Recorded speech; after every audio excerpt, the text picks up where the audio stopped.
তিনটি রোগ হলে বুঝবেন আপনি জান্নাতি। অর্থাৎ তিনটি রোগ যদি আপনার হয় তাহলে মনে করবেন আল্লাহ পাক রব্বুল আলামিন আপনাকে ভালোবাসেন, আপনাকে মহব্বত করেন। যাদেরকে আল্লাহ তাআলা ভালোবাসেন, মহব্বত করেন, তাদেরকে আল্লাহ তাআলা বিভিন্নভাবে পরীক্ষা করেন। তার ভিতরে একটা পরীক্ষা হচ্ছে অসুস্থতার নিয়ামত দিয়ে আল্লাহ তাআলা পরীক্ষা করেন। মনে রাখবেন, সুস্থতাও আল্লাহর নিয়ামত, অসুস্থতাও আল্লাহর নিয়ামত। আমরা অসুস্থ হয়ে গেলে অনেক সময় আল্লাহকে অভিযোগ করে বসে, আল্লাহ আমার কি দোষ ছিল? কত মানুষ সুদ খায়, ঘুষ খায়, তার কোনো সমস্যা হয় না, আল্লাহ তুমি শুধু আমাকে দেখো, খবরদার এরকম অভিযোগ করবেন না।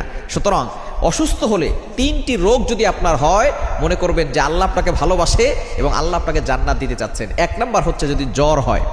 জ্বর ঠান্ডা আমাদের অনেকেরই হয়। একবার নবীজি সাল্লাল্লাহু আলাইহি সাল্লামের জামানায় কয়েকজন সাহাবী বসা, নবী সাল্লাল্লাহু আলাইহি সাল্লাম বলতেছেন, একজন সাহাবী বলতেছেন আমার খুব জ্বর হয়েছে, অনেক সাহাবী বলতেছেন আমারও জ্বর হয়।